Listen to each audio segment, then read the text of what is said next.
Ok, dice que está una grabación en progreso. Muy bien, gracias. Bien, definitivamente, así como lo menciona Jaciel con bastante acierto, eh, los retos en la interpretación del electrocardiograma en el contexto de un infarto agudo del miocardio es uno de los problemas para nosotros los médicos de emergencias que por tradición nos causan mucho estrés. Sabemos que no todos los electrocardiogramas vienen con el signo de la bandera o con el segmento ST supradesnivelado que no nos condicione ningún esfuerzo a hacer el diagnóstico. Desafortunadamente, muchos de estos pacientes que vienen con cuadro clínico de dolor o que tuvieron dolor en los minutos previos o incluso en las horas previas, pueden traer algún condicionante que en el futuro de las horas o en el futuro de los siguientes días pueda condicionarle la vida. Sabemos que el infarto agudo del miocardio es una de las patologías, mejor dicho, es la patología número uno de mortalidad a nivel del mundo, y definitivamente nuestro México no es la excepción, al igual que todos los países pobres de nuestra América Latina. Me di la tarea en este tiempo en el que Jaciel me invitó precisamente para tratar de hacer una recopilación de los signos y los patrones electrocardiográficos donde considero que podemos tener problema para hacer diagnóstico o poder adelantarnos nosotros al futuro complicación de nuestro paciente, puesto que existen algunos patrones que nos van a predecir lesión de la descendente anterior, que por ser una de las oclusiones más frecuentes, ya que es el infarto de cara anterior es el más frecuente que estamos o que se describe en la literatura médica, es muy importante definitivamente poder conocer cómo es que se expresa y más electrocardiográficamente. Esto no va a ser una charla de tratamiento ni de fisiopatología, va a ser puramente una charla de diagnóstico electrocardiográfico donde vamos a ver sus diferentes patrones. Pero todo esto empezó, de hecho debió de haber empezado en algún momento de la historia de la medicina y desconozco por qué no se ha hecho un poquito más de publicidad de este hombre, Harold Pardy, un médico neoyorquino que siempre lo menciono en mis pláticas y más cuando hablo de infarto agudo del miocardio, porque precisamente si se fijan, él publica un artículo donde describe un signo electrocardiográfico de obstrucción de la arteria coronaria.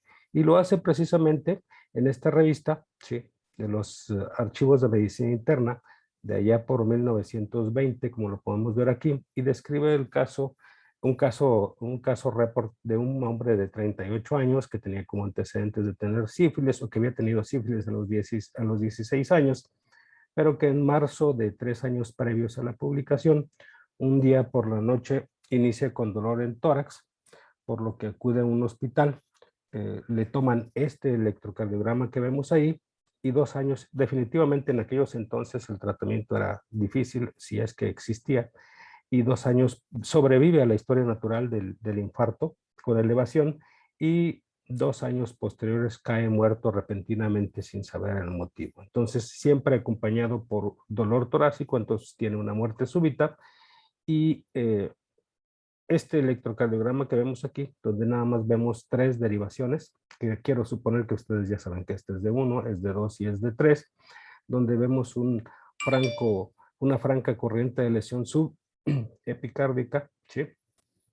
En la derivación de 2, en la derivación de 3, con un infradesnivel del ST precisamente en la derivación de 1, que es la cara en espejo de la cara inferior, y vemos aparte la arritmia más frecuente o la complicación arrítmica más frecuente que sucede en los infartos agudos al miocardio. Si se fijan aquí, el doctor los pone como ondas F y efectivamente son ondas F de fibrilación. Era un paciente con fibrilación auricular que se complicó, mejor dicho, un infarto agudo del miocardio que se complicó con fibrilación auricular. Muy probablemente este paciente quedó con una gran insuficiencia cardíaca, vivió solamente esos 2 años y posteriormente fallece por muerte súbita.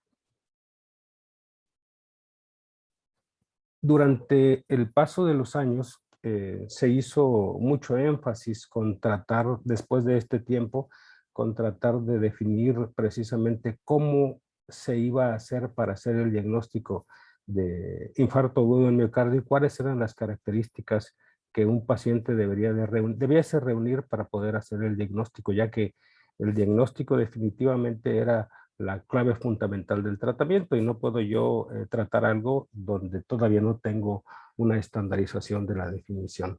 Se han hecho o se hicieron, mejor dicho, muchas publicaciones con respecto a los diferentes modelos diagnósticos, pero definitivamente a partir del año 1940, cuando la Organización Mundial de la Salud hace la definición de que íbamos a denominar infarto agudo del miocardio a todo paciente donde encontrábamos tres características clínicas y ellas eran alteraciones electrocardiográficas, que fue como se definió, cuadro clínico de dolor torácico isquémico, ¿sí? Y elevación de las enzimas miocárdicas, que en aquel entonces pues eran la famosa CPK-MB, la CPK total, la DHL y la TGO.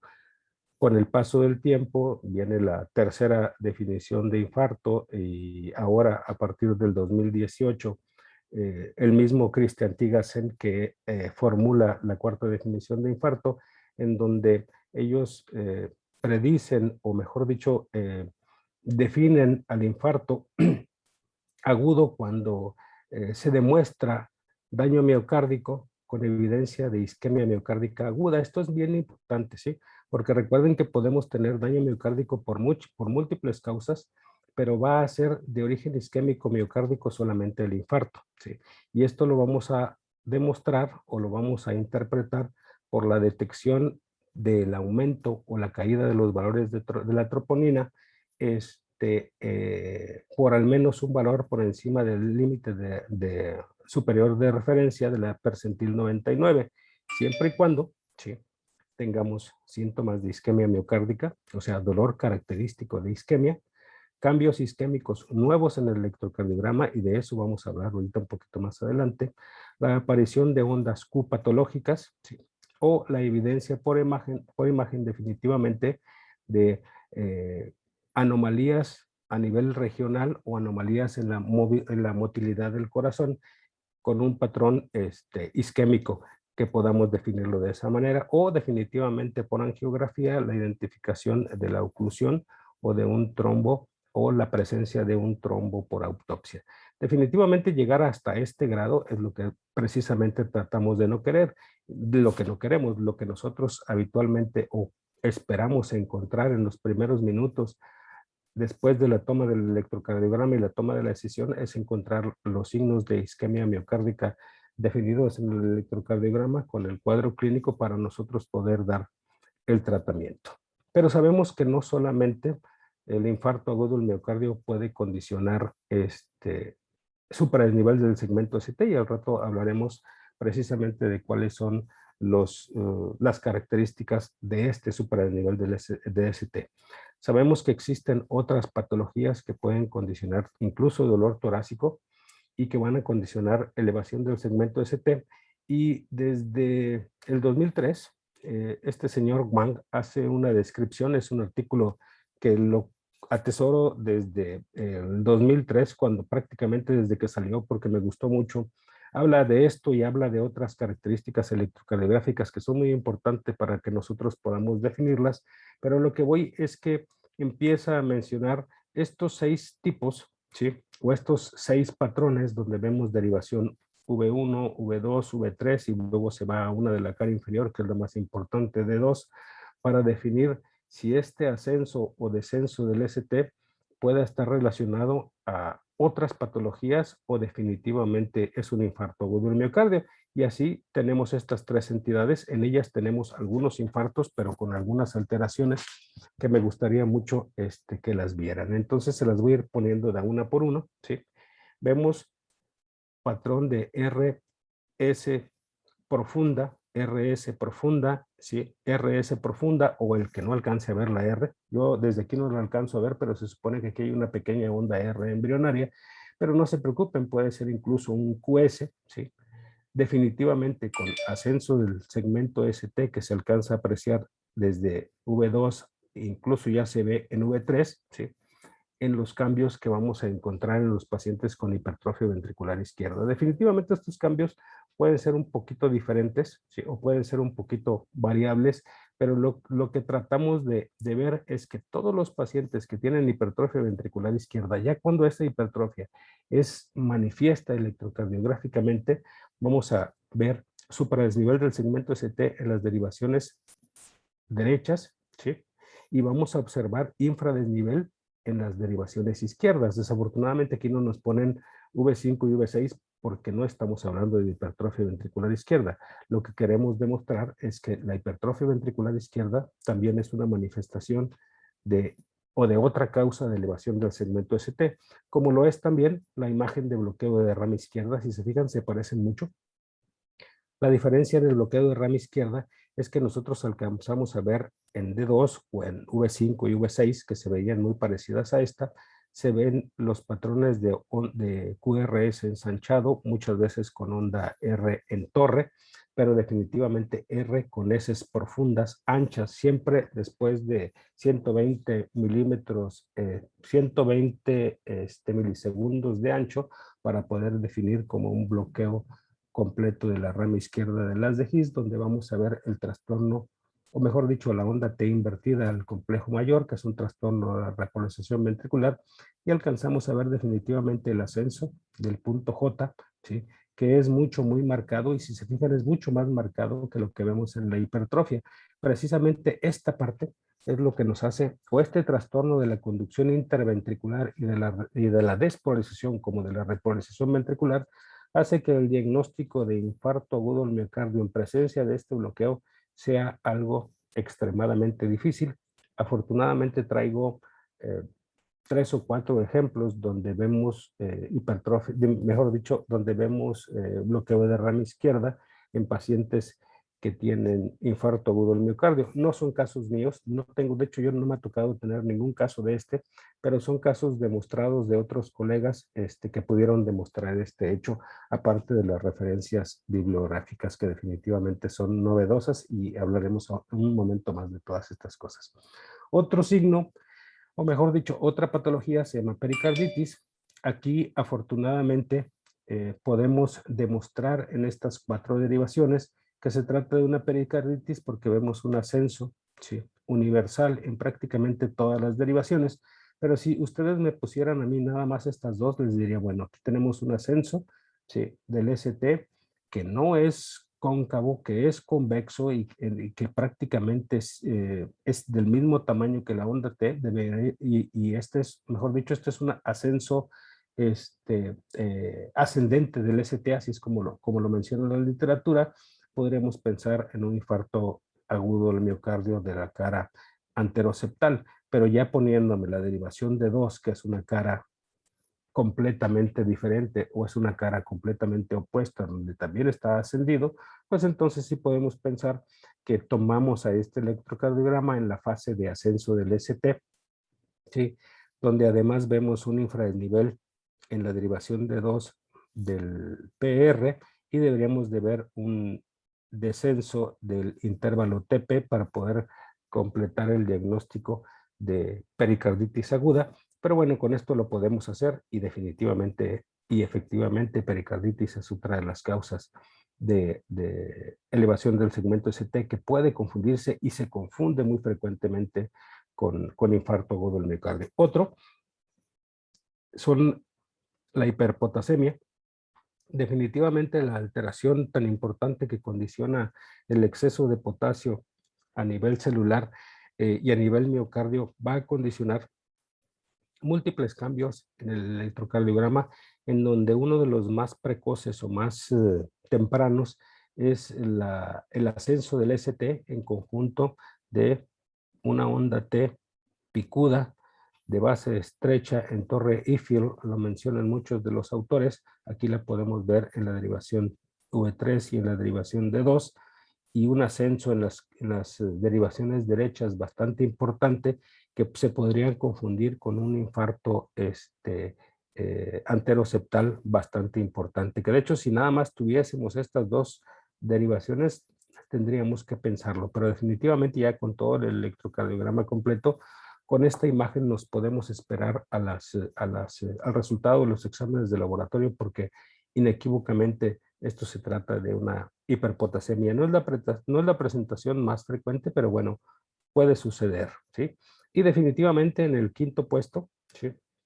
al que es la causa de nuestro tema en esta ocasión, vemos una gran corriente de lesión subepicárdica en V1, más grande en V2, más grande en V3, y en las derivaciones inferiores alcanzamos a ver una leve tendencia de infradesnivel. Ese es un cambio recíproco, no es tan evidente, a veces así sucede, a pesar de tener un ST que le llamamos en lápida.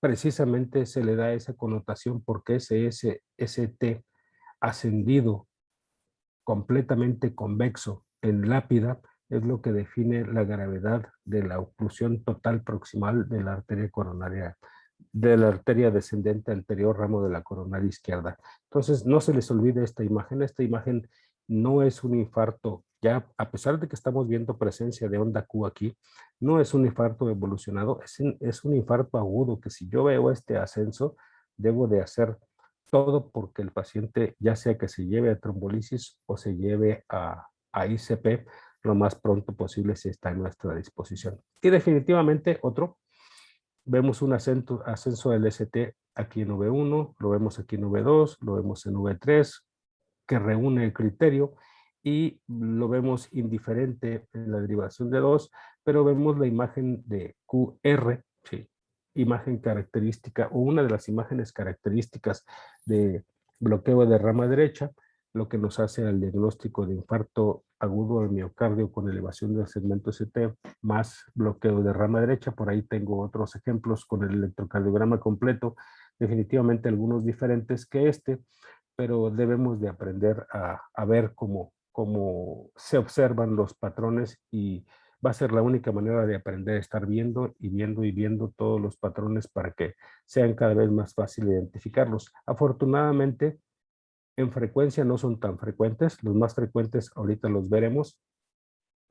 El que sigue se llama síndrome de Brugada. Es una patología descrita a finales del siglo pasado por los hermanos Brugada, en donde describen un trastorno de la conducción por un trastorno de la repolarización ventricular, por una canalopatía, por una alteración en los canales de sodio, donde alcanzamos a ver un superdesnivel del ST, generalmente en las derivaciones 1 y 2, donde lo más importante es este ángulo que se forma aquí, que hace el superdesnivel y el pseudoimagen de bloqueo de rama derecha, como lo podemos ver, con la onda T completamente negativa.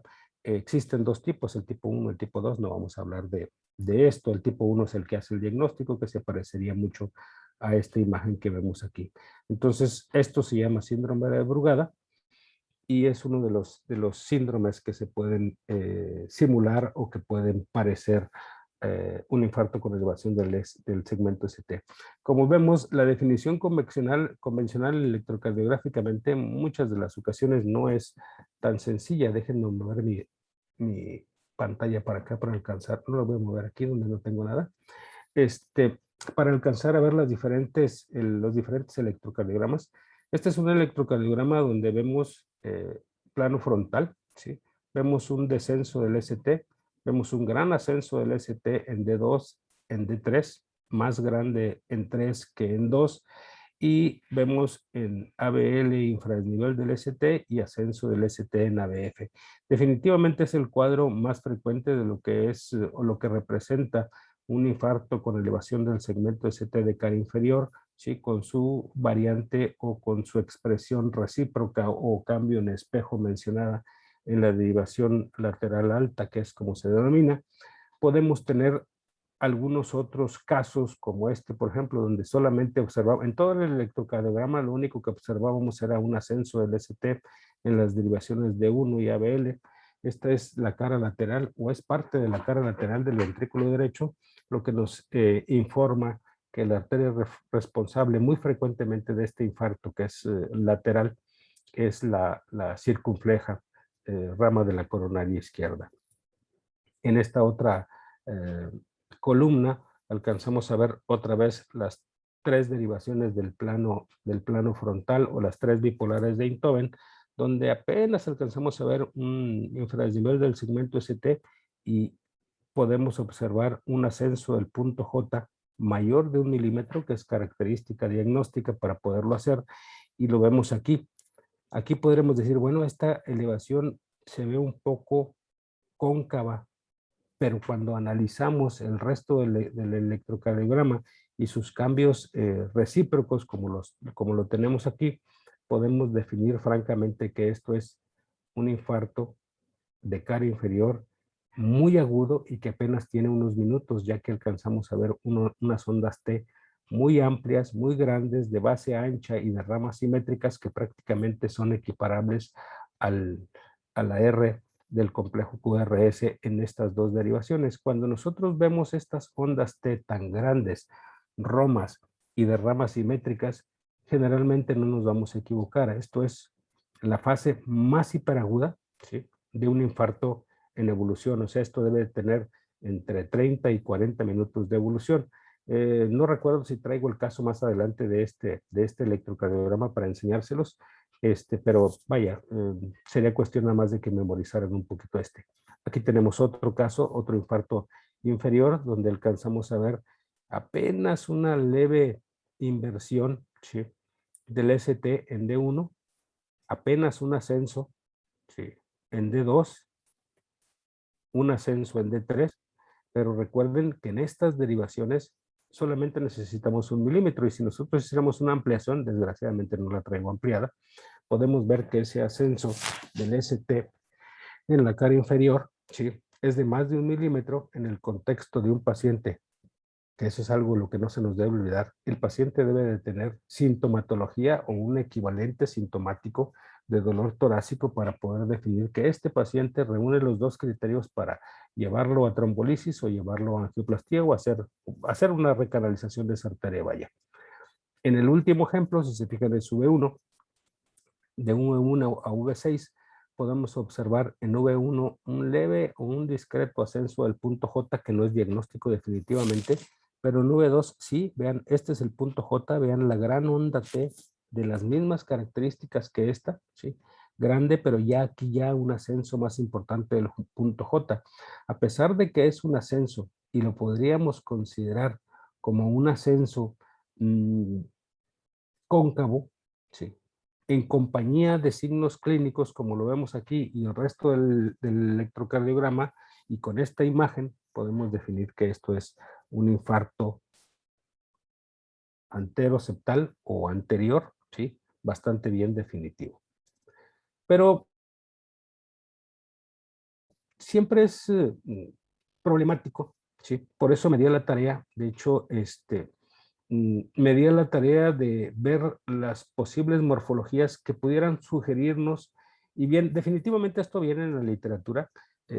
Me encontré por ahí algunos documentos para poder hacer, estos son electros reales, me tomé a la tarea de tomarles el dibujo, en la computadora para podérselos poner y que ustedes los puedan ver de forma fehaciente. Entonces, ¿cómo podemos ver un supradesnivel característico de isquemia y que nos sugiera definitivamente infarto agudo del miocardio? Los podemos ver convexos, los podemos ver horizontales, lopping, que es, perdonen mi pronunciación, no soy bueno para el inglés, pero bueno, se traduce como ascendente, o sea, ST ascendente o ST descendente, donde alcanzamos a ver, lo podemos ver de esta manera, ¿sí? Vemos un patrón en bandera horizontal que puede verse de esta forma o pueden verse de esta otra forma. Aquí la diferencia entre uno y otro es que esta onda T isquémica, de isquemia subendocárdica, todavía es mucho más grande que la onda R de aquí, por eso es la diferencia. O cuando lo vemos ascendente, como el caso anterior, como el último caso que vimos en la filmina pasada, donde vemos apenas un ascenso del ST, pero que va a ir progresando, y de hecho va a ir progresando a convertirse a algo parecido a esto, ¿sí?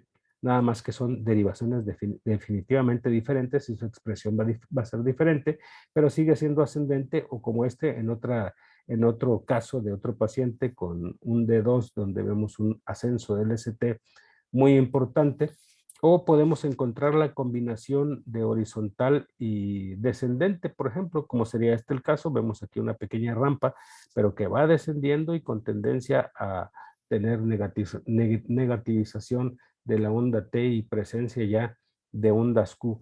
No nos confundamos con la onda Q. La onda Q puede aparecer en el contexto incluso casi hiperagudo de un infarto agudo del miocardio, y más cuando lo estamos viendo en las derivaciones de la cara inferior.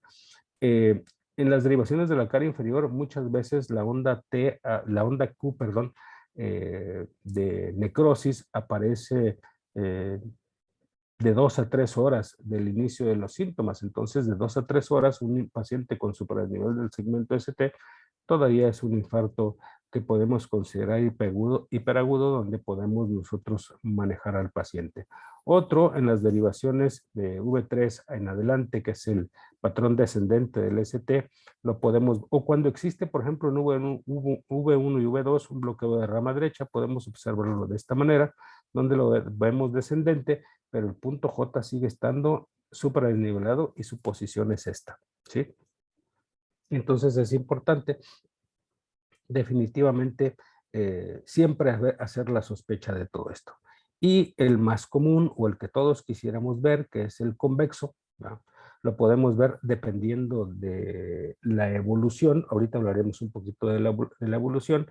Lo podemos ver tan supradesnivelado como esto, que casi es un milivolt, o esto que apenas llega a 0.4 milivolt de ascenso, o 4 milímetros, pero donde todos estos imágenes nos confieren la posibilidad muy sugestiva o altamente sugestiva, ¿sí?, de elevación del segmento ST en presencia de un infarto.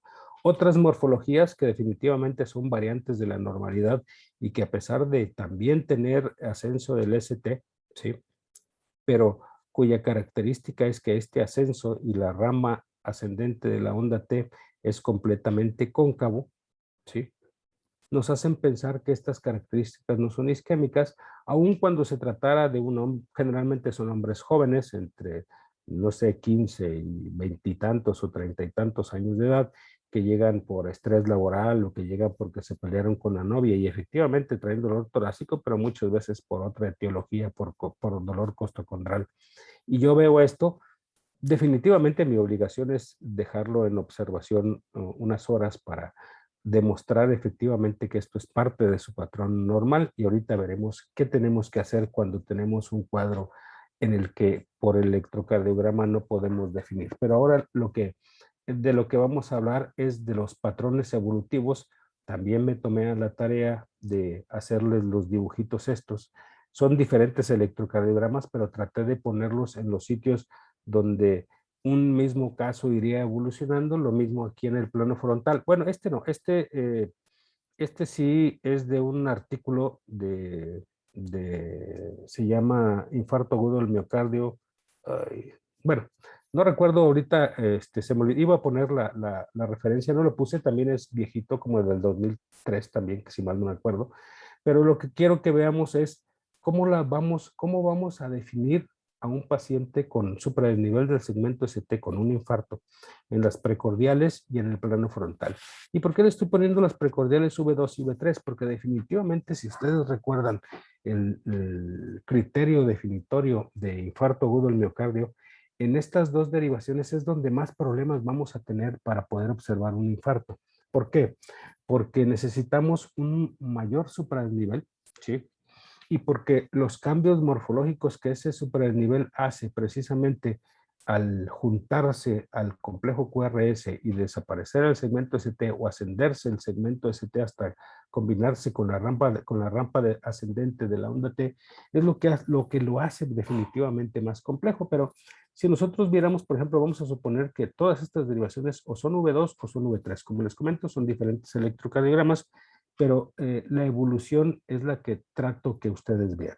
Entonces, cuando tenemos algunos minutos, estamos hablando de 15, 10, 20 minutos, que es cuando ya aparece la corriente de lesión subepicárdica, podemos ver en una derivación V2, por ejemplo, o V3 todavía podría ser esta, donde vemos un ascenso, ¿sí?, definitivamente del punto J, pero lo trascendental o importante es esta onda T que no alcanzamos a definir si tiene rampas simétricas o no, porque nada más tenemos una rampa y es la rampa descendente, pero si veo esta onda T tan grande, ¿sí?, en presencia de un supra-nivel del segmento ST, esto es uplopping, o sea, ascendente, definitivamente debo de sospechar, y si tiene cuadro clínico definitivamente el paciente de dolor torácico de algunos minutos de evolución, debo de pensar que está transcurriendo o está evolucionando un infarto agudo del miocardio de cara anterior. O puedo observarlo como esto, que se llama elevación del ST en lápida, ¿sí? Definitivamente porque la cara anterior es la que está comprometida. Si se fijan, todavía tengo primer vector o parte de primer vector, ¿sí? Y este primer vector es muy importante para definir la agudeza de estos cambios electrocardiográficos que conforme va pasando el tiempo, ese primer vector desaparece, pero el desaparecer no quiere decir que el infarto, que esto ya es, que esto ya es antiguo. La persistencia del segmento ST con la persistencia de la onda T positiva, isquémica aún, sin inversión de la onda T, ¿sí?, nos hace pensar que este paciente tiene horas de evolución todavía o que está como en este caso, si cuando empieza a descenderse tiene de 12 a 24 horas, o sea que aquí todavía podemos manejarlo. Definitivamente cuando tiene días o semanas donde se amputa el primer vector, aparece la gran onda QS, puede el ST hacerse isoeléctrico, sí, pero ya en la presencia de una onda T francamente isquémica nos habla de un patrón ya de infarto evolucionado, donde definitivamente no podemos hacer nada. Si nosotros nos encontramos a los pacientes precisamente dentro de las primeras horas, y si es antes de las 3 primeras horas, sería fabuloso porque debemos de saber que hasta este tiempo todavía vamos a tener un tratamiento óptimo al que estamos nosotros, al que tenemos nosotros acceso como hospital de segundo nivel, que es la trombolisis, todavía tiene un porcentaje de éxito muy importante. Entonces, cuando tiene más tiempo, ya la indicación deja de ser un fibrinolítico para convertirse en una angioplastía, si es que mi paciente no supera las primeras 24 horas para angioplastía o las 12 horas para tratamiento trombolítico, o incluso si mi paciente tiene más de 24 horas, pero persiste sintomático, este paciente debe llevarse a angioplastía, no a trombolisis, tendría que llevarse a angioplastía, pero quedamos que no íbamos a hablar de tratamiento. Y ahora vamos a pasarnos al plano frontal, en donde podemos ver un, un, una derivación de 2, ¿sí?, completamente normal, donde sucede una oclusión coronaria y vemos un ascenso ascendente del ST, sí, pero que apenas empieza a ascender en presencia de una gran onda T diferente a la que veíamos previamente. Después vemos el supradesnivel, sí, ya marcado, sí, pero sin presencia de onda Q. Aquí apenas empezamos a ver un remedo, pero definitivamente de las 12 a las 24 horas, y que de hecho yo les diría que es desde las 3 o las 6 horas, que es cuando puede verse la presencia de la onda Q. A lo mejor no tan grande como esta, pero sí un poquito más grande que la que se alcanza a ver aquí. Pero lo importante es que sigo viendo ascenso del ST, sigo sin ver a la onda T invertida, entonces todavía puedo tratar a este paciente.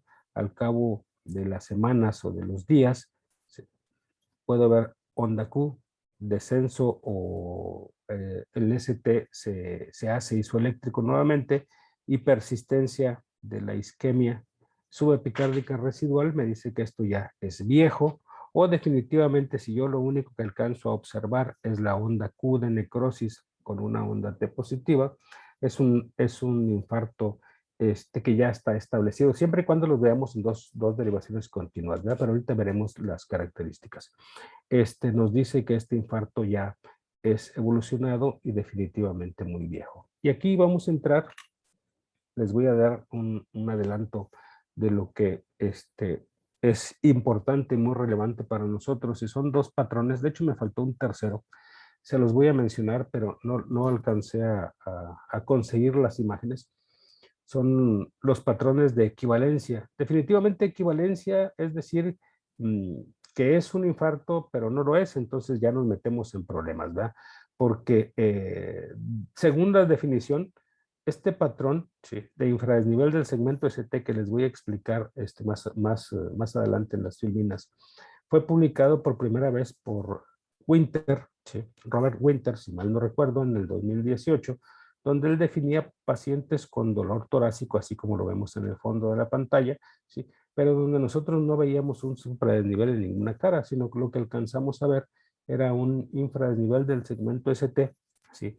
Con onda R previa, por supuesto, infradesnivel del ST, pero este era ascendente o uplopping, ¿sí?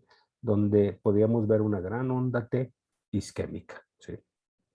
Minutos después u horas después, este paciente se convertiría en un infarto anterior, y tengo un ejemplo muy bueno de nuestro hospital, donde hacemos el diagnóstico. Desgraciadamente no lo hacemos en el momento que llega el paciente, se hizo ya a caballo pasado, como decimos a veces, ¿verdad? Y el otro patrón es el patrón de Wellens, que tengo eh, no desde 1982, pero a lo mejor desde los 2000, hablando y tratando de que ustedes se aprendan estas morfologías, porque son predictores de infarto o de oclusión aguda y grave de la descendente anterior. Los dos van a tapar la misma arteria. No sé definitivamente, y se me estaba ocurriendo en este momento, si estos dos entidades sean parte de un mismo mecanismo fisiopatológico, y no estoy hablando de la, del infarto tipo 1 por ruptura o ulceración de la placa, sino que donde estuviese inmiscuido a lo mejor algún otro componente que no podemos ver o definir.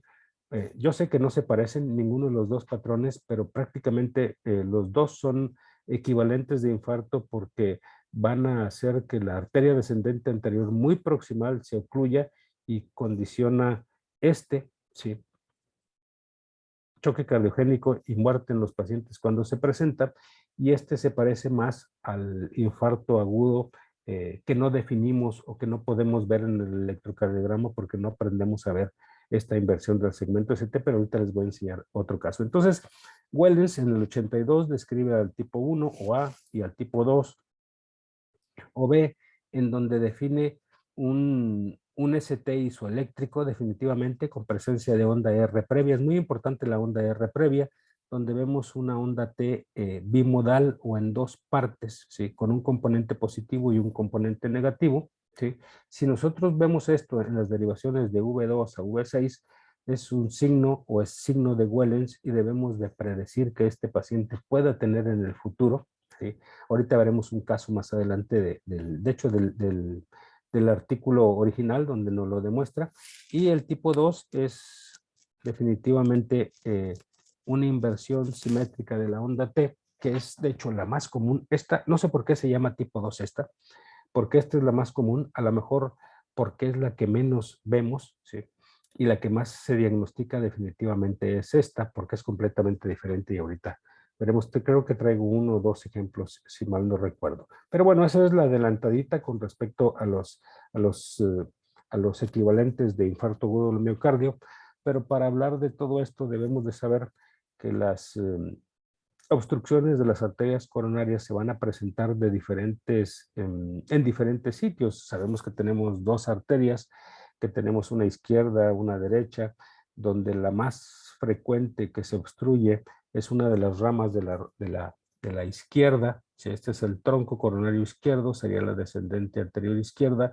Si se fijan, en un 55% de los casos como referencia, y la que le sigue en frecuencia definitivamente es la coronaria derecha, con un 28% de los casos. Se me hace muy alto lo que le da la bibliografía donde tomé este porcentaje, pero bueno, vamos a dejar a circunfleja como en un 23% de los casos.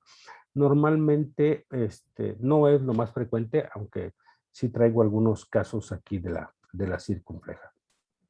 Ok, entonces cuando esto sucede, definitivamente existen cambios electrocardiográficos que se van a manifestar electrocardiográficamente en 1, 2, 3, 4, 5, 6 derivaciones o a veces en 2 solamente. Recuerden que necesitamos por lo menos 2 derivaciones contiguas para poder hacer diagnóstico electrocardiográfico de infarto, y así se las pongo aquí, ¿sí?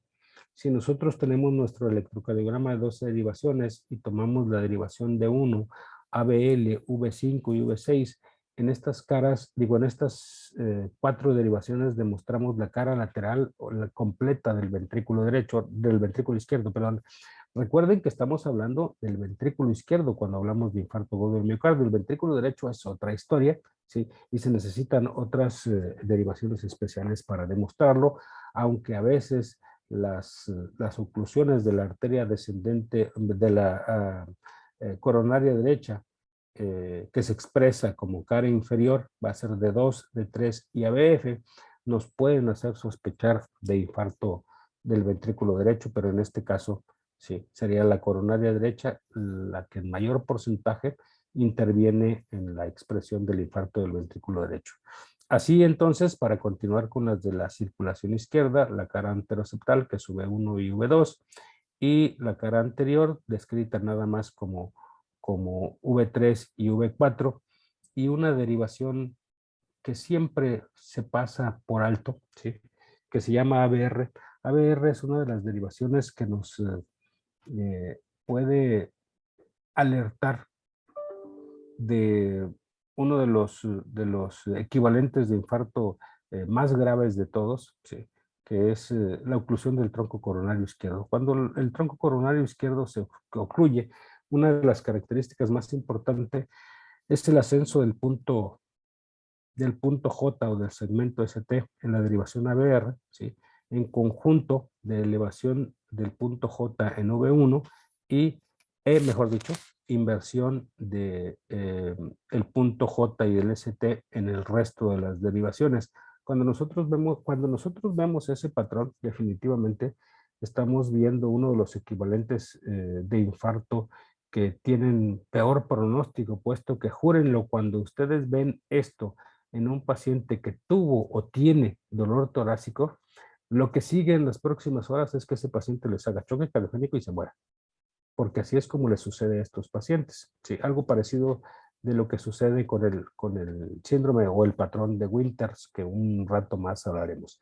Pero bueno, ¿cuáles son entonces los criterios electrocardiográficos descritos en esta famosa cuarta definición de infarto? Son los mismos que los de la tercera, de hecho en realidad no cambiaron, quedaron exactamente iguales.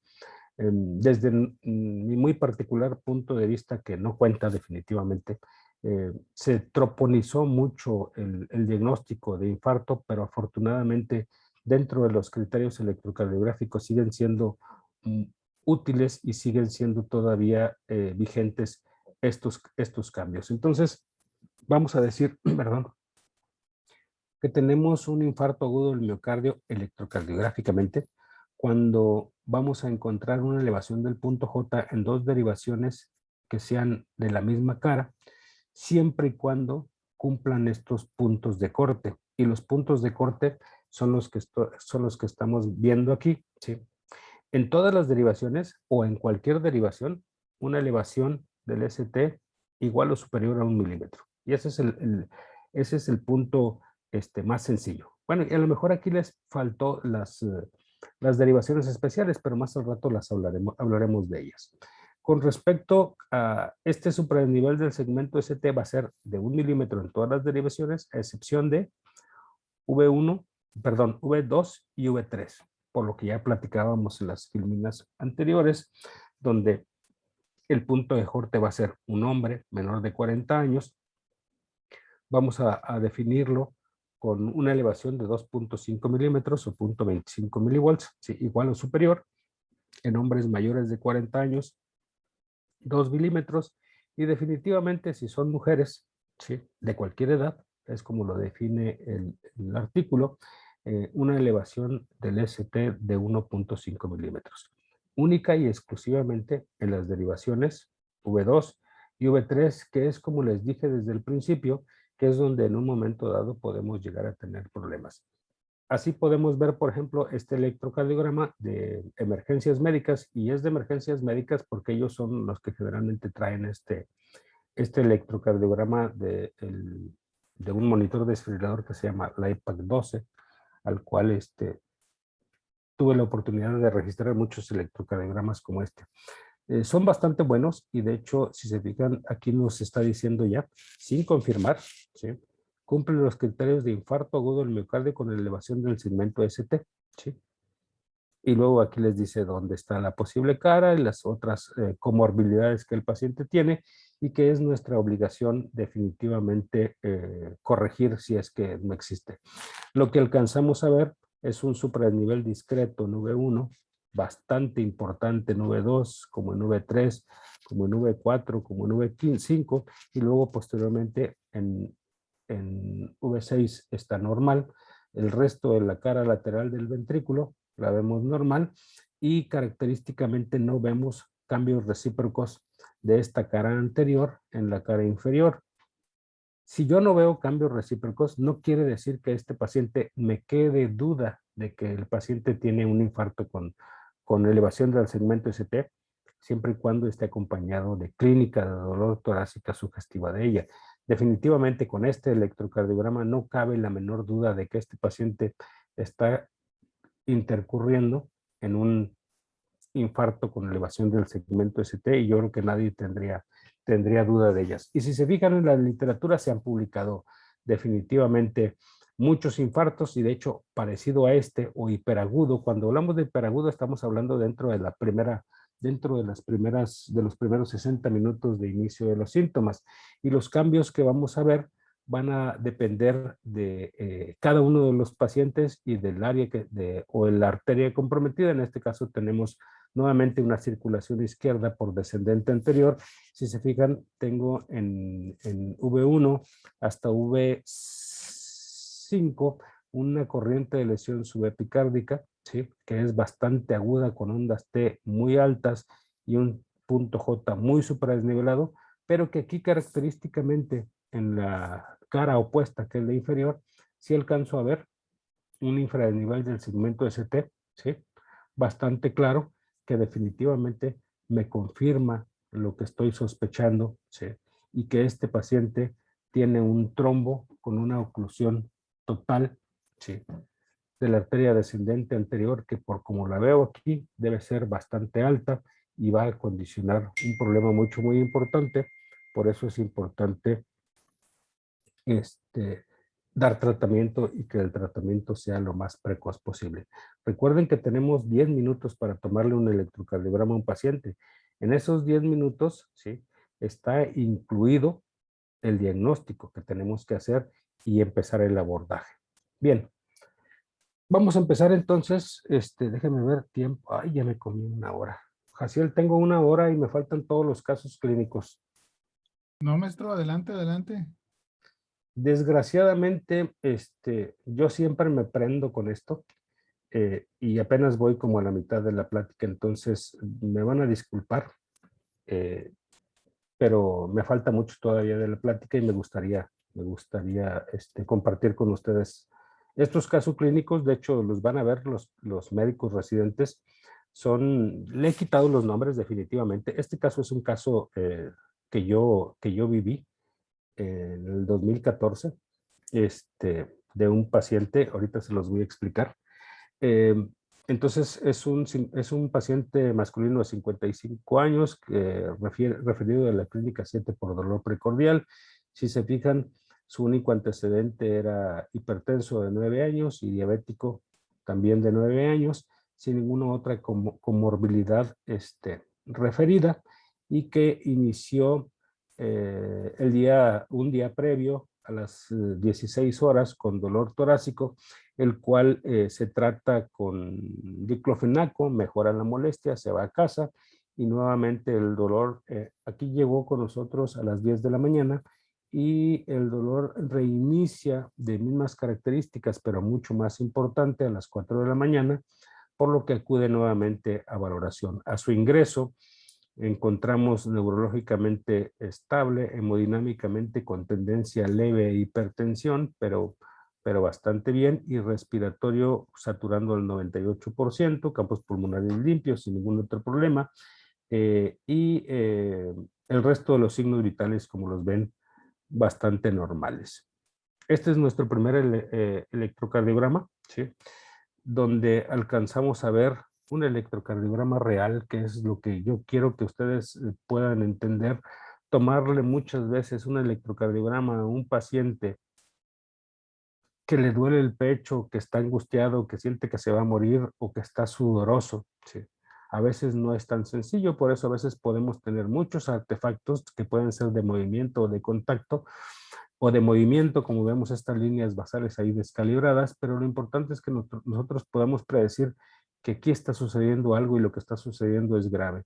Puedo ver una elevación del punto J de 1, ¿sí? Lo veo también en ABL y luego lo veo desde V2, ¿sí? Hasta prácticamente V6, ¿sí? Por lo que se decide trombolizar al paciente, ¿sí? Se toma un electrocardiograma 3 horas después, el paciente se tromboliza prácticamente a los pocos minutos de haber ingresado, y si se fijan, ese supradesnivel leve que veíamos en el segmento ST, ahora está magnificado, ¿sí? De hecho se duplicó prácticamente en la cara lateral, ¿sí?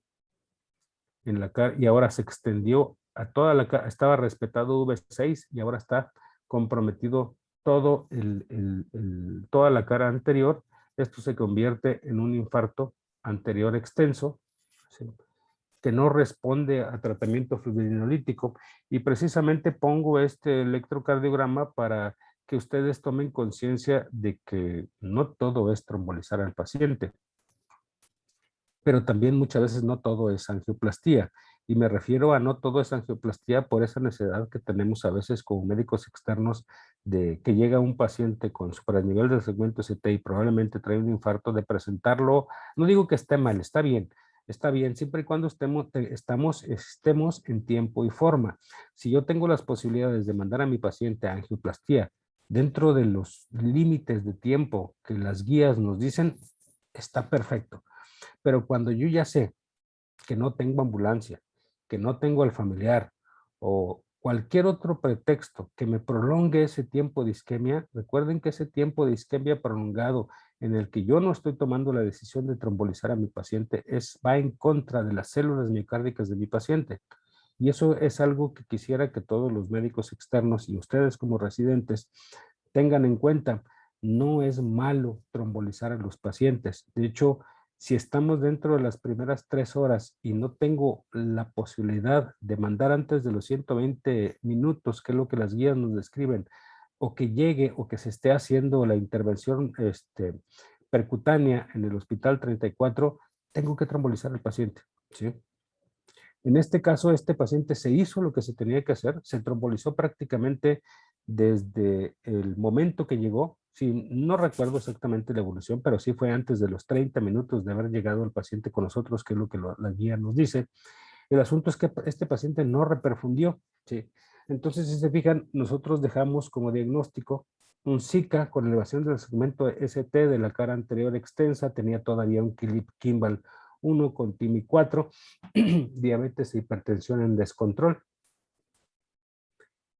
Comentamos que no hubo éxito, por lo que solicitamos, o mejor dicho, hacemos las veces para enviar a tercer nivel para el tratamiento definitivo, que en este caso sería una angioplastía de rescate, que es con lo que nosotros ayudaríamos a este paciente. Definitivamente este paciente se fue a la 34, allá se le hizo angioplastía.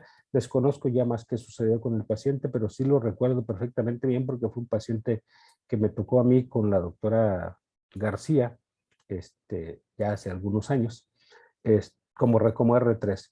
Bien, ahora vamos a hablar un poquito rápidamente entonces de los famosos equivalentes de infarto. Hay quien no le gusta el mote de equivalente, definitivamente a mí tampoco me gusta, pero es como está definido en las diferentes literaturas, y podemos observar que un equivalente va a ser algo previo que puede convertirse en un infarto o que ya es un infarto con elevación del segmento ST, pero que no tiene precisamente eso, el segmento ST supradesnivelado, pero que en un momento dado lo va a hacer.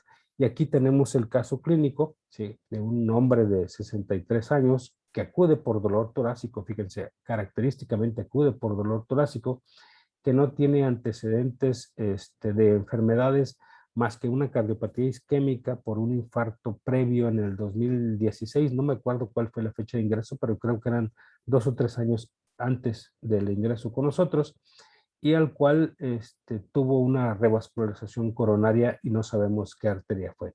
Entonces el cuadro tenía 3 horas de evolución, ¿sí?, y las manifestaciones fueron dolor isquémico de reposo, opresivo, que se irradiaba al tórax, mejor dicho, al miembro torácico izquierdo. No sé por qué todos le ponen siempre irradiado, ¿verdad? No recuerdo, no fue un paciente mío.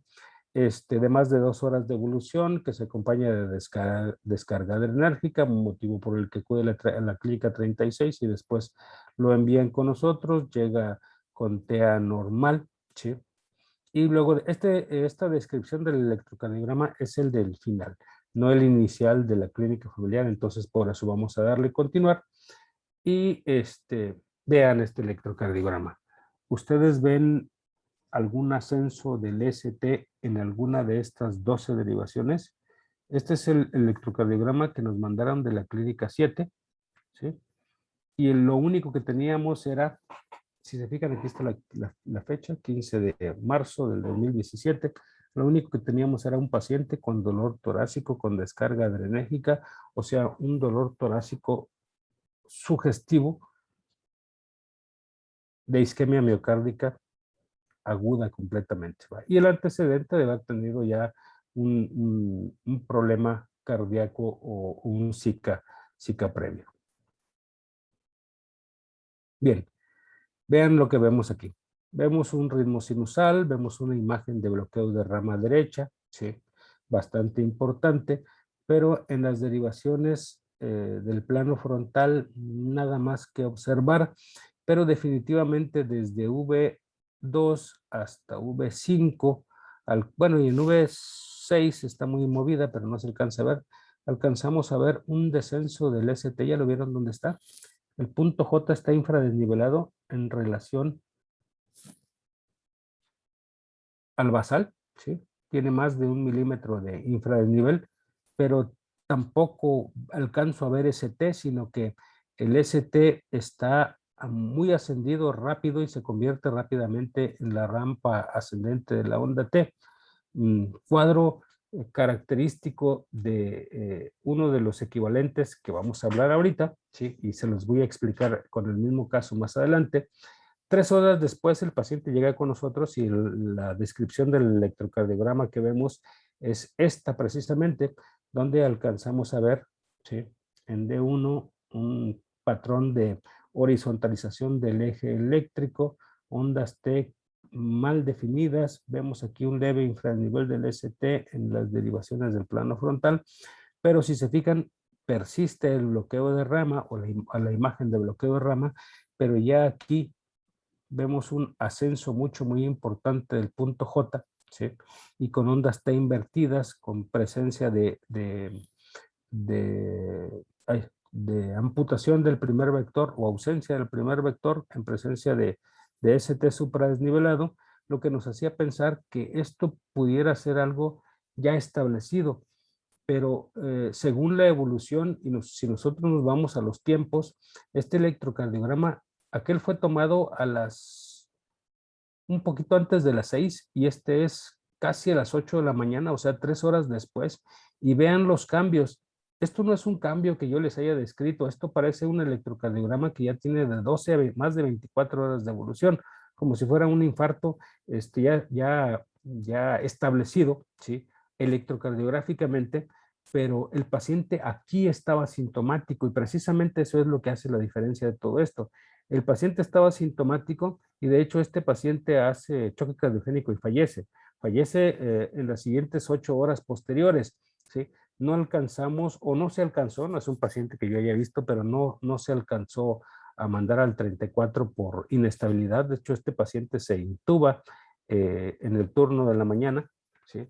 se inicia tratamiento antiisquémico con lo que podíamos hacer, pero definitivamente no se logró alcanzar porque, de hecho, si mal no recuerdo, tampoco se trombolizó este paciente. ¿Por qué? Porque en el electro inicial, como vemos, existía mucho la duda de, o mejor dicho, lo manejaron como un infarto sin elevación, cuando 3 horas después le toman ¿sí? Em, encontramos todos estos cambios y la complicación que sufre este paciente. Precisamente eso es lo que se describe y lo describió este hombre, Robert Winter, en el 2018, como les había platicado, y se describe como el patrón de Winter, en donde lo que él en un momento describe son pacientes con características isquémicas clínicas, en donde alcanzamos a ver un ascenso ascendente de la onda del ST para confundirse o fusionarse con la onda T, como lo vemos aquí en estas dos derivaciones, que es precisamente lo que él describió como parte de su patrón. Este sigue siendo el mismo electrocardiograma mío. Yo lo que quiero que vean aquí es que este descenso del punto J es hasta acá, ¿sí? Esta es todavía la onda S, entonces el ST descendido con una onda T alta es lo que está definido como patrón de Winter, y es un patrón que debemos empezar a aprenderlo, puesto que nos va a predecir problemas y nos va a quitar, o mejor dicho, nos puede dar mucho dolor de cabeza. Me encontré después esta imagen en un manual de la Sociedad Española de Cardiología, donde se describe el caso clínico de este paciente, donde si se fijan es muy parecido, ¿sí? Descenso del ST. Aquí sí se alcanza a ver un poquito mejor el ST, que es ascendente con onda, pero que característicamente tiene ondas T altas, y lo describe como descenso del punto J, que es lo que vemos descendido en precordiales, seguidas de un segmento ST ascendente con onda T, perdón, positiva picuda, ¿sí? Y donde podemos o no observar un ascenso del ST en ABR. Pero lo que indica la gravedad de esto es que nuestros pacientes evolucionan a como vimos en el caso clínico de nosotros. Me tomé a la tarea porque me pareció que era un patrón bastante importante de buscar en la literatura algo más escrito acerca de este famoso patrón de Winter, y me encontré este artículo. No viene por aquí de donde es. Bueno, lo importante no es donde sea, sino lo importante es lo que define, y define precisamente que nosotros podemos ver algunas diferencias en estos infradesniveles del segmento ST. Los podemos ver como se ve aquí en el primer ejemplo, ¿sí? Se pueden ver un poquito más horizontales como se ve aquí o como se ve acá, o definitivamente como el caso de nosotros, donde característicamente debe de tener descenso del ST, ¿sí? Con ST ascendido y ondas T altas. Si se fijan, aquí el único que no tiene onda T alta es ¿sí?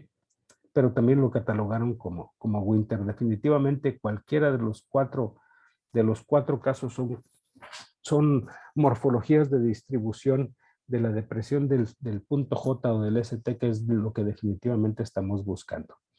En esa misma revista, creo que la revista canadiense de cardiología, en un artículo de imágenes, Pedro Martínez describe otro caso, de hecho si se fijan muy parecidos al de nosotros, descenso del ST con ST ascendente y onda T alta, ¿sí?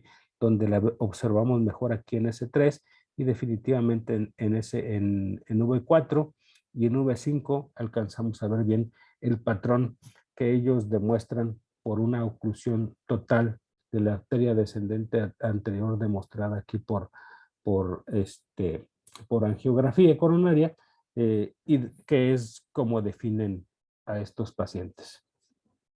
Eso es todo de Winter. No sé si alguno tenga alguna duda. Sé que este es un síndrome que muy probablemente desconozcamos. Definitivamente ya hay más literatura y pláticas de esto, pero sí me gustaría, si alguno de ustedes le quedó alguna duda, si no, continuamos. Bien, No, no hay sí. ninguna aquí en el chat, maestro. Ah, perfecto. Bien, entonces vamos a otro caso donde vemos a un paciente femenino de 70 años que se presenta a emergencias por historia de 24 horas de dolor en el tórax, ¿verdad? De forma intermitente, ¿sí? Al electrocardiograma inicial, de hecho este es el electrocardiograma del artículo original, desafortunadamente, de uno de los casos clínicos, desafortunadamente no conseguí o no he podido redactar ninguno nuestro, donde vemos en V1, en V2 y en V3 descenso, mejor dicho, inversión simétrica de la onda T como única característica en un paciente de edad avanzada con dolor torácico de características isquémicas ascendente, en donde por angiografía demuestran, esta es la descendente anterior, una oclusión crítica de la descendente anterior, ¿sí? Descrita como patrón de Wellens, y este es el patrón número 2, como les definía en las diapositivas pasadas. El patrón de Wellens fue definitivamente descrito por este genio de la electrocardiografía, el doctor Insigne Wellens, desgraciadamente fallecido el año pasado, como por junio, julio, si mal no recuerdo. Tiene muchas aportaciones a la electrocardiografía mundial, y una de ellas en 1982 describe su patrón, donde define a un paciente que llega por cuadro de dolor torácico intermitente, en donde en el electro inicial, como lo podemos ver aquí, no observamos ascensos, descensos, necrosis, ni nada que pudiéramos pensar de enfermedad coronaria isquémica aguda ni crónica tampoco, pero que en uno de los picos días después, en uno de los picos o en uno de los cuadros de ascenso del ST, podemos ver esta onda, podemos ver el segmento ST isoeléctrico, pero con una onda T ascendente, descendente o bifásica, característica en las derivaciones desde V2 hasta V5, del tipo A o el tipo 1 de Wellens, que describiré en un momento. Posteriormente, a la semana, este paciente se mantuvo hospitalizado todo ese tiempo. A la semana, como podemos ver aquí, ¿sí? Este paciente hace una oclusión total, y ahora sí, de la arteria descendente anterior, manifiesta por esta corriente de lesión subendocárdica, donde vemos que se presenta en la cara anterior. Fue descrito como síndrome de patrón de Wellens. Estos pacientes normalmente, cuando se infartan, les va muy mal. De hecho, muchos de ellos hacen choque cardiogénico. Como les comento, el patrón fue descrito en el 82 por Insigne Wellens, donde menciona un tipo A o tipo 1 por la onda T bifásica, ¿sí? Que puede o no, como dice aquí, presentarse con dolor torácico, que eso es lo más grave de todo esto, porque nosotros vemos el electrocardiograma y vemos el patrón, de decimos, ya no le duele, se puede ir a casa, ¿no? A los 2 días el paciente viene o el paciente se muere en su casa. O el patrón tipo B o tipo 2, que es más frecuente que el A, que está definido como inversión de la onda T. No sería raro que esta morfología la pasemos por alto, ya que la inversión de la onda T de estas características puede estar asociada definitivamente a otros cambios electrocardiográficos como miopericarditis o como la onda T neurológica que a veces vemos en algunos casos. Bien, entonces ahora vemos el caso de un hombre de 61 años sin antecedente que ingresa por una hora de dolor opresivo irradiado a los miembros superiores, que inicia posteriormente a una caminata que se acompaña de náuseas y diaforesis. Este es otro de los equivalentes. De hecho, vienen dos casos de por obviedad del tiempo, lo vamos a hacer muy rápido. Si alcanzamos a ver en este electrocardiograma, pues prácticamente a la primera mirada no alcanzo a ver nada que me llame la atención. De hecho, este es un caso del Hospital Zambrano, a excepción de este infranivel del segmento ST en V2 y V3. Automáticamente volteo a ver a la cara inferior cuando veo estos cambios de corriente de lesión subendocárdica en 2 o 3 o incluso hasta en 1, que es como se observa aquí. Alcanzo a ver aquí una discreta elevación del punto J en 2 y en 3, pero que me podría quedar la duda, puesto que las ondas T son de rampas asimétricas, como los vimos aquí. De hecho, esta se ve mucho mejor. pero el paciente viene con síntomas clínicos de una prueba de esfuerzo porque estaba caminando y empezó con dolor. Entonces, al yo solamente tener esto, no puedo catalogar a este paciente, por ejemplo, como un infarto sin elevación del segmento ST.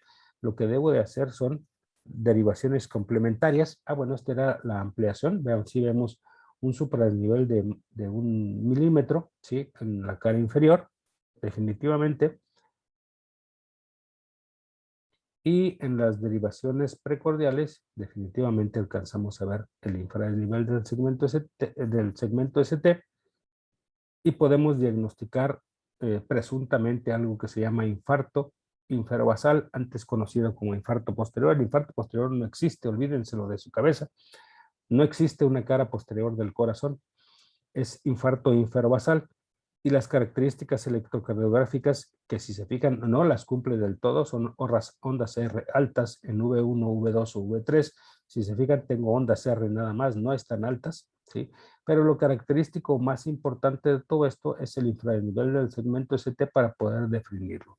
Para hacerlo necesito o requiero las famosas derivaciones posteriores. Estas sí se llaman derivaciones posteriores porque las tomamos en la parte posterior del tórax, y los criterios electrocardiográficos de la cuarta definición de infarto son la sospecha de infarto inferobasal, que es una afección de la coronaria derecha. Se va a caracterizar por una depresión del segmento ST en V1 o V3, como vimos ya en las filminas pasadas, acompañado de una elevación del segmento ST de medio milímetro en las deviaciones de V7 a V8. O si son hombres menores de 40 años, 1 milímetro. ¿Sí? Ok. Entonces, ¿en qué sitio las vamos a colocar? Las vamos a colocar en la línea axilar posterior, quinto espacio sobre el punta de la escápula y en la musculatura paravertebral V9, para hacer la colocación. Esto es precisamente lo que se hace al paciente y alcanzamos a ver desde V7, ¿sí? V8 y V9, un franco supradesnivel del segmento ST que es mayor a medio milímetro, sí, que definitivamente nos confirma el diagnóstico. Como les dije que este paciente era del Hospital Zambrano, en el Hospital Zambrano generalmente no hacemos fibrinolisis, se hace coronariografía y tratamiento endovascular.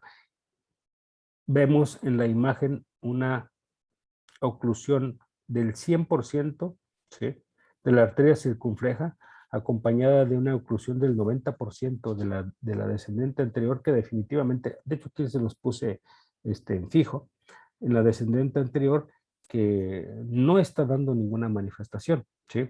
A lo mejor este paciente pudo haber hecho un Winters, pudo haber hecho un Wellens, o lo estaba haciendo y no lo vimos en el momento, pero hasta que se ocluye esta arteria, que es la circunfleja, ¿sí?, es cuando podemos observar el cortejo clínico con el que el paciente llega, definitivamente demostrado con esta arteriografía.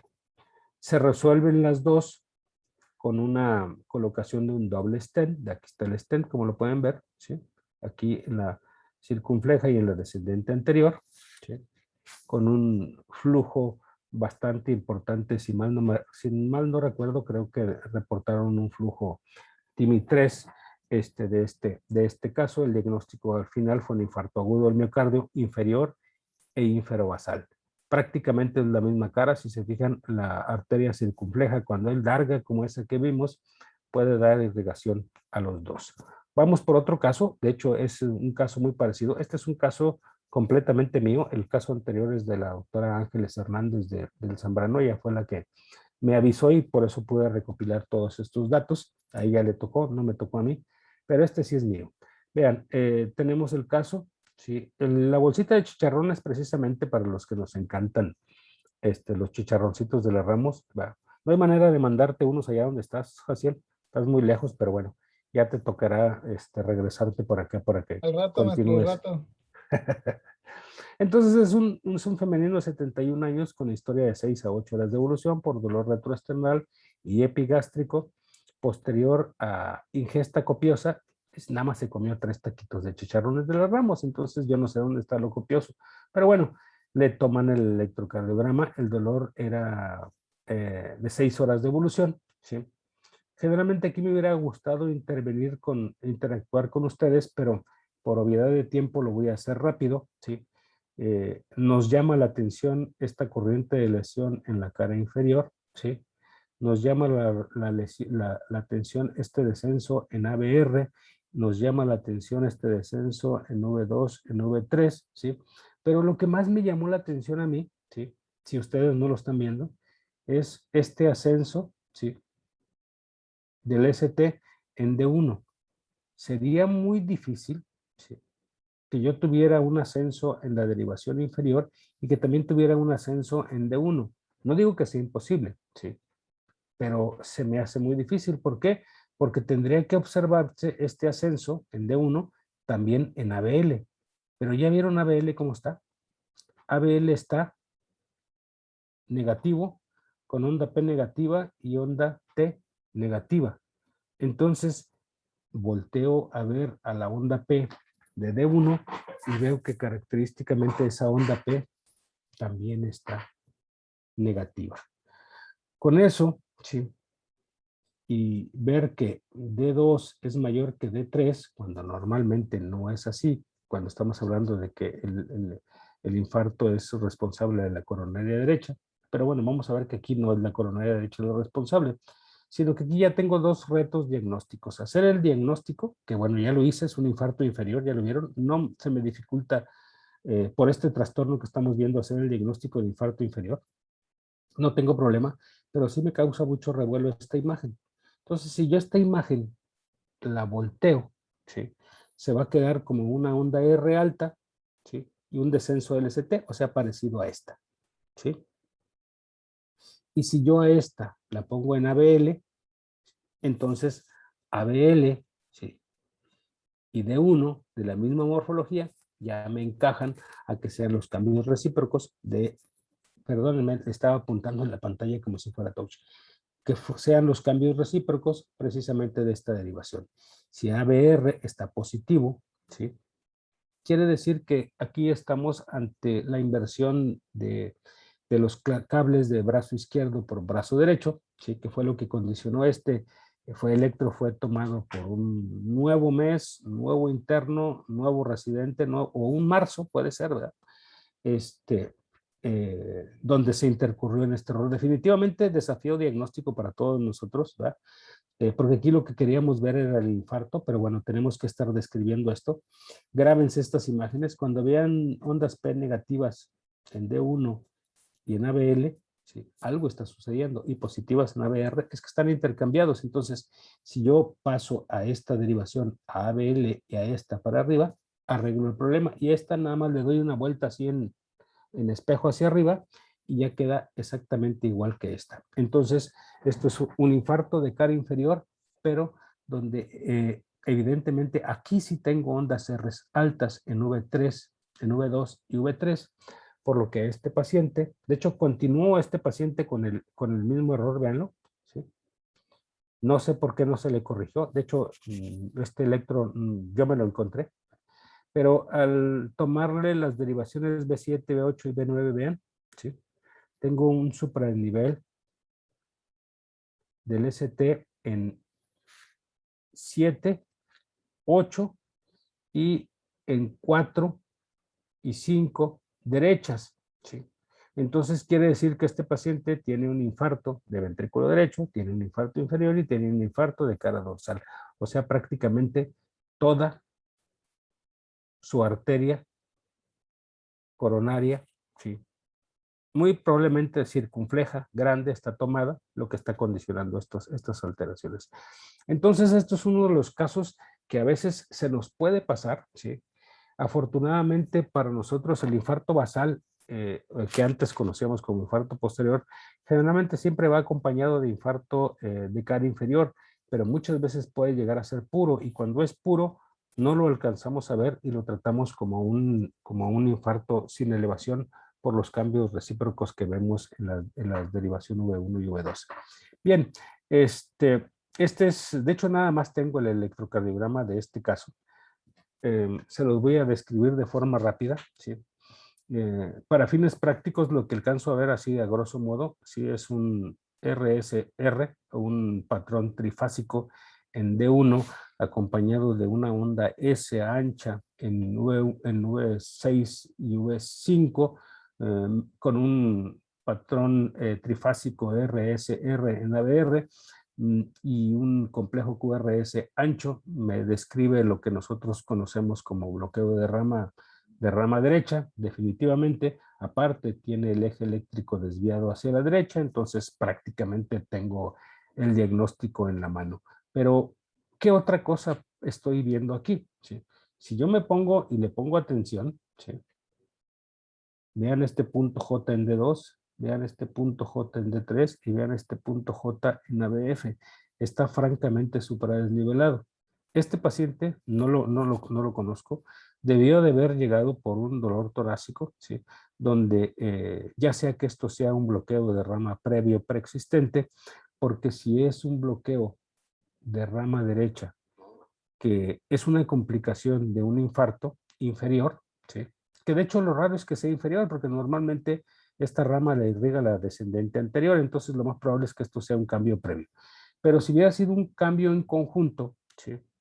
Tendríamos a un paciente muy inestable, ya que el bloqueo de rama derecha en presencia de un infarto de novo, ¿sí? Es un signo de muy mal pronóstico para el paciente. Pero bueno, afortunadamente para nosotros es nada más un hallazgo, digo nuestro, porque nosotros no lo conocimos al paciente, pero sí podemos diagnosticar infarto agudo del miocardio de cara inferior en presencia de un bloqueo de rama derecha, que es posible definitivamente hacer el diagnóstico. Donde nos metemos en un problemón bien grande, y ya casi terminamos, es cuando tenemos un bloqueo de rama izquierda, ¿sí? Ya que por décadas, ¿sí? Tenemos la tradición de que si el electrocardiograma es nuevo, ¿verdad? O si el electrocardiograma está en el contexto de síndrome coronario, o mejor dicho, de dolor torácico, es un infarto hasta no demostrar lo contrario. Y efectivamente, así sucede, pero habíamos tenido durante mucho tiempo mucho problema para hacer el diagnóstico. En julio del año pasado, Andrea Di Marco describe, mejor dicho, un nuevo algoritmo para diagnóstico de paciente con bloqueo de rama izquierda en presencia de, de, de un infarto con elevación del segmento ST. Entonces, define este nuevo algoritmo o estos nuevos criterios muy parecidos a los que Esgarborsa y Smith describieron en el 96 y Smith en el 2008-2013, si mal no recuerdo, es que son modificados de Smith, que no los vamos a ver, pero que se refieren a los criterios de Barcelona, de hechos por Di Marco. Perdónenme si ya los revolví, pero bueno, el nuevo algoritmo de Barcelona define como positivo para infarto en presencia de bloqueo de rama izquierda estos dos puntos de corte. Y el primero va a ser igual que el criterio número 1 y criterio número 2 de Esgarborsa, que es una desviación ya sea positiva o negativa del segmento ST, siempre y cuando sea concordante, ¿sí? Con la polaridad mayor del QRS en cualquier derivación, siempre y cuando sea una. Y recuerden que dice una, no son dos contiguas, es una sola, ¿sí? Que sea igual o mayor de 1 milímetro, ¿sí? Con eso decimos que el paciente tiene un infarto en presencia de un bloqueo de rama izquierda. El problema es el tercer punto de Esgarborsa, ¿sí? Que afortunadamente aquí Di Marco, en los criterios de Barcelona, no lo define o no lo hace más sencillo de observar. Nos dice que una desviación, o sea, en una derivación del ST discordante, que es el tercer punto de Esgarborsa, con la polaridad mayor del complejo QRS, siempre y cuando esa polaridad mayor del complejo QRS no supere o sea igual o inferior de 6 milímetros en las derivaciones de máximo voltaje, ¿sí? Encontremos una elevación del segmento ST igual o mayor a 1 milímetro. Se los voy a explicar, ¿sí? Definitivamente. El algoritmo de Barcelona tiene una especificidad de entre el 89 y 94%, bastante buena a comparación con las demás, Tenemos aquí el caso que de hecho es del artículo original de un paciente con bloqueo de rama derecha, donde tomamos, primero lo que buscamos son las derivaciones donde encontremos un complejo QRS que sea igual o inferior a 6 milímetros, ¿sí? Y que el ascenso o descenso del ST sea invertido al complejo, como por ejemplo aquí encontraron ABR, ¿sí? Miden, es menor, si se fijan, es menor de 6 milímetros ABR, y tengo un ascenso del punto J de 1 milímetro, ¿sí? Cuando yo encuentro esto en una sola derivación, en este caso es concordante positivo, mejor dicho, concordante negativo, y este concordante positivo, porque el complejo es positivo, ¿sí? Estamos hablando de un infarto agudo al miocardio en presencia de un bloqueo de rama izquierda. Todavía debe de haber problema cuando no encontramos un complejo QRS con una polaridad de igual o inferior a 6 milímetros. Creo que deben de existir electrocardiogramas, pero lo importante es que cuando nosotros encontramos estos cambios son bastante específicos para hacer el diagnóstico. Estos pacientes no se trombolizan, ¿sí? O mejor dicho, no se llevan a trombolisis. Estos pacientes, por tener todavía la sospecha o la duda diagnóstica, tienen que pasarse a laboratorio de cateterismo. De hecho, en los que tienen un bloqueo de rama izquierda, también, aunque en el 96 muchos de ellos se pasaron a trombolisis porque era lo que la gran mayoría de los hospitales tendrían en el momento. Y vamos a hablarles ahora de los ejemplos que tengo. No son míos, como les comenté, pero son de buenos amigos sudamericanos. Este es el caso. Si se fijan, es un paciente con un marcapaso. Al estar el marcapaso en el ventrículo derecho, definitivamente hace un símil de lo que es la imagen de bloqueo de rama izquierda, por eso es que se toma como parte del criterio. Es un paciente de 83 años, ¿sí? Que ingresa por dolor torácico y de hecho troponinas elevadas, en donde nosotros si ponemos el algoritmo que acabamos de demostrar, buscaríamos una derivación que tuviera 6 milímetros o menos, y la que encuentro es 2, ¿sí?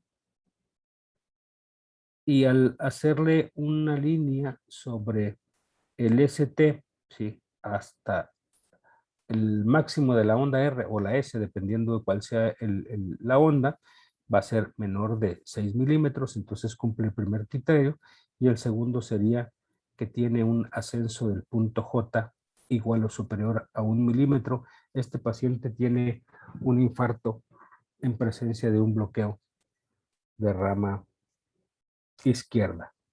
Lo definió inicialmente Andrea Di Marco en julio del año pasado, como les mencioné. Si se fijan, estos son los dos criterios de Esgarborsa originales, ¿sí? El problema era que modificó Smith, que definitivamente es muy difícil de analizar, o al menos a mí me parece muy complejo de analizar, pero ya con el criterio del discordante, ya sea positivo o negativo, en donde el punto crítico es 1 milímetro de diferencia entre el ST en un complejo que sea igual o inferior a 6 milímetros, con eso hacemos el diagnóstico que se definió originalmente en el artículo. El doctor Juan Carlos Mazardo, también de ese mismo grupo, nos comparte este electrocardiograma de un paciente que llega por dolor torácico, pero él sí tenía un bloqueo, como podemos ver aquí, de rama izquierda, en donde buscamos la derivación, en este caso es ABR. Si trazamos una línea, ¿sí? Desde el segmento PR, ¿sí? Hasta el TP, vemos que efectivamente tiene menos de 6 milímetros el complejo mayor, que es una onda S, y ahí existe un ascenso de más de 1 milímetro del punto J, por lo que se considera nuevamente, ¿sí? Uno de los criterios de, eh, de Barcelona positivo en presencia de mejor dicho, elevación del segmento ST o infarto agudo del miocardio en presencia de un bloqueo de rama izquierda. Definitivamente todavía es complejo, todavía no podemos habitualizarnos o no nos podemos tener la idea de a veces los diferentes cambios dinámicos que existen, por lo que yo muy particularmente les puedo sugerir que tomen los criterios de Barcelona. De hecho, el primero o el del discordante nos sirven para hacer diagnóstico en cualquiera de los dos. Este es otro caso también del doctor Raimundo Barros, donde nos habla de un paciente de 60 años hipertenso que llega con dolor torácico. Y si se fijan, ¿sí?, en D1, en D2, en D3, una BF, es francamente un bloqueo de derrame izquierda, pero donde observamos precisamente un cambio, ¿sí?, es en la derivación D2 y en ABF, donde alcanzamos a ver un supranivel del ST que reúne los criterios del criterio número 1 de Esgarborsa o el criterio 1 de Barcelona, que con ello podemos definir que se trata de un bloqueo de rama izquierda en presencia de un bloqueo de rama izquierda. Otro caso, también del doctor Raimundo Barros, si no mal no recuerdo, ¿sí?, donde alcanzamos a ver también la imagen del bloqueo de rama izquierda, ¿sí?, pero aquí característicamente en V5, vean, ¿sí?, podemos poner V5, vemos el criterio número 1, o acá en V4 el supernivel del segmento ST, que también característica al punto 3 o al modificado de Smith, ¿sí?, donde definitivamente observamos elevación del segmento ST concordante con el complejo QRS, lo que hace el diagnóstico nuevamente de un bloqueo de rama izquierda en presencia de un infarto. Y ya para terminar, tenemos otro caso de un hombre de 18 años que ingresa a sala de emergencias por referir dolor en tórax de 2 horas de evolución, sin otros acompañantes, que tiene una actitud leve, una actitud libre escogida, sin relevantes para su queja actual, pero que se queja ominosamente de un dolor centrotorácico, en donde tenemos este electrocardiograma de 12 derivaciones, donde lo primero que nos llama la atención son grandes complejos QRS. Definitivamente el electrocardiograma está tomado o está estandarizado, mejor dicho, aquí no lo tengo, está aquí abajo, pero verifiqué que eso sucediera, donde alcanzo a ver patrón SR profundo, RS profunda R', característico del bloqueo de rama derecha, pero si se fijan el complejo QRS es estrecho, mide menos de 120 milisegundos, por lo que se trata de un bloqueo de rama derecha incompleto, pero definitivamente alcanzo a ver en V2 y más en V3, ¿sí?, aumento del punto J o elevación del punto J de un poco más de 1 milímetro, que alcanzo a ver en prácticamente las derivaciones de la cara anterior, ¿sí?, que de hecho llega hasta aquí. Lo veo en V4, en V3 y definitivamente en V2, sin cambios recíprocos en un paciente joven, ¿sí? A lo mejor si este paciente fuese un paciente adulto mayor de 40 años, pensaríamos en dejarlo en observación y hacerle unas electrocardiogramas de control. Bueno, a pesar de no ser un paciente de más de 40 años, aún a sus 18 años, se, se decidió dejarlo en observación para ver si esto cambiaba. Sí. De hecho, al final el paciente, este es un paciente también del Hospital Zambrano, al final el paciente solicita un cardiólogo, el cardiólogo hace seguimiento enzimático, el cual definitivamente resulta normal después de 2 horas de estancia en urgencias, y el dolor se alivia definitivamente solamente con la canalización del paciente, porque de hecho no se le dio ningún tipo de analgésico. No sé si le darían paracetamol, sinceramente lo desconozco, pero vaya, el dolor cede, el paciente, sus exámenes de laboratorio o sus enzimas miocárdicas salen normales, se decide egresarse con el diagnóstico de síndrome de repolarización temprana, que es lo que alcanzamos a ver como es con esta morfología de elevación del punto J por un ST cóncavo que vemos aquí en estas derivaciones. Definitivamente signos, como ya habíamos mencionado, de signos electrocardiográficos de hipertrofia del ventrículo izquierdo. De hecho, le sugerimos que fuera a la consulta de cardiología, porque este paciente no es un electrocardiograma del todo normal, pero definitivamente un infarto agudo del miocardio en el momento no lo tenía, y se fue con este diagnóstico para que precisamente se siguiera estudiando, ya que a pesar de que no es frecuente la asociación de la hipertrofia del ventrículo izquierdo con imagen de bloqueo de rama derecha, perdón, no es una asociación que sea muy frecuente, sí llama la atención de la posibilidad de que este paciente pudiera tener algún otro trastorno y que no lo estemos viendo o que sea el origen de ese dolor torácico, ¿verdad? Y bueno, no sé si muchachos exista alguna duda, discúlpenme mucho por el tiempo, o me esforcé, mejor dicho, por tratar de manejar la mayoría de los conceptos. A lo mejor exista alguna pregunta que quisieran que se las ampliara más.